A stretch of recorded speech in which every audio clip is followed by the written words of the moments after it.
Former Oglala Lakota tribal chief Flying Hawk said, "Nobody can be in good health if he does not have all the time fresh air, sunshine, and good water." Wildfires, made worse due to climate change, are a danger to air, water, wildlife, and human health. They are increasingly common in many areas of the United States. The Middletown Rancheria of Pomo Indians, located just north of the Bay Area in California, has been experiencing increased frequency of wildfire, among other climate changes. These wildfires have damaged natural landscapes, impacted biodiversity, and destroyed homes in the region. Tribal members have been evacuated, leading to housing shortages and temporary job loss despite ongoing wildfire management activities within the reservation. Smoke, ash, and contaminants affect air and waterways, threatening health, well-being, and cultural practices. Climate, environment, and human health are strongly interconnected. For many regions, wildfire is a critical ecosystem process that can be caused by natural or human-caused ignition sources. However, the incidence of large forest fires in the western states and Alaska has increased since the early 1980s and is projected to increase further, according to the United States Climate Science Special Report. Burn seasons in these regions are becoming longer and more severe. The story of wildfire is interwoven with other climate changes. Extreme heat and drought promote ecological conditions that are conducive to more intense and frequent wildfires. Wildfires, in turn, scar the land and can result in profound changes to ecosystems. For example, burned lands may be less able to withstand storms, which are also becoming more severe in many areas.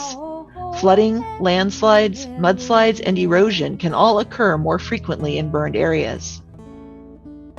The impacts from wildfires on health are varied.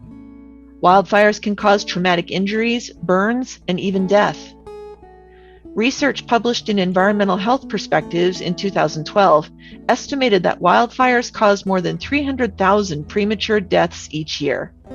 For example, in California, the 2018 Camp Fire killed 86 people. Another 20 people died in Santa Barbara in debris flows following the 2019 Thomas Fire.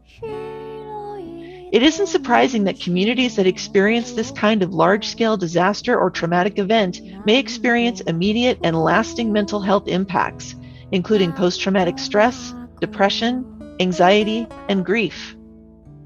A RAND study found that 1/3 of the adult survivors of California wildfires in 2003 suffered depression, and 1/4 suffered PTSD. Health emergencies caused by wildfires can overwhelm health services. At the same time, access to health and emergency services and supplies can be limited if wildfire damages infrastructure like power, roads, tribal clinics, hospitals, and emergency facilities. These problems are exacerbated if wildfires necessitate large evacuations, which require extensive public health resources, including shelter and medical treatment. Power outages and damage to infrastructure, schools, and businesses can result in overwhelming costs, lost revenues, and long-term disruption to tribes' economic drivers, including agriculture, gaming, entertainment, hospitality, and other business ventures. For example, the White Mountain Apache tribe in Arizona lost half of its timberlands in the Rodeo Chudisky fire, with losses valued at $237 million. Not to mention costs associated with wildfire response and recovery and subsequent increases in insurance premiums.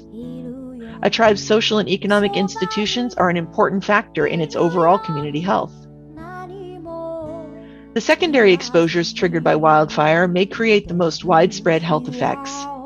Communities within hundreds of miles of the fire may be affected by smoke and particulate matter.